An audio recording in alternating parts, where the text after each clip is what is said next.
Dedication இருக்கா? இப்ப அது ஓடி வரீங்களா? இப்ப என்ன சொல்றீங்க? ரொம்ப பிஸி, டைமே இல்லை. இப்ப எல்லாரும் கத்து வச்சிட்டு இருக்கிற ஒரு பெரிய வார்த்தை என்னது? டைமே இல்லை.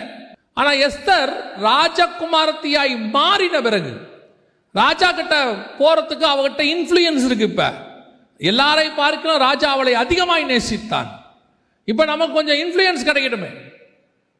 ஊழியத்தின் பாதையா இருக்கட்டும், ஆவிக்குரிய வாழ்க்கையா இருக்கட்டும், ஆரம்பத்தில் யாருமே இல்லாத போது ஒவ்வொன்றத்துக்கும் முழங்கால் போட்டு ஜெபம் பண்ணுவோம். ஒவ்வொன்றத்துக்கு முழங்கால் போட்டு ஜெபம் பண்ணி கர்த்தர் அற்புத அடையாளமா அதிசயமா என்ன பண்ணுவார்? காரியத்தை வாய்க்க பண்ணுவார். வந்து சாட்சி சொல்லுவோம், கர்த்தர் அற்புதமா செஞ்சார், அதிசயமா செஞ்சார். கொஞ்சம் எல்லாம் வளர்ந்த உடனே அதே மாதிரி ஒரு பிரச்சனை ஒன்று வரும். ஒரு 5 வருஷம் கழிச்சு இப்போ நம்ம எப்படி இருப்போம் தெரியுமா? எனக்கு இந்த ஏரியா கவுன்சிலர் தெரியும், எனக்கு அந்த எஸ்ஐ ரொம்ப தெரிஞ்சவர் தான், வேண்டப்பட்டவர் தான். அவர் நமக்கு கொஞ்சம் நல்ல, அவரை பிடிச்சா காரியம் நடக்கும். ஏன் 5 வருஷத்துக்கு முன்னாடி அவரை பிடிக்கல? ஏன் 5 வருஷத்துக்கு முன்னாடி அவரை தேடல? அன்னைக்கு அவரை தெரியாது. அன்னைக்கு இயேசுநாதரை மட்டும்தான் தெரியும்.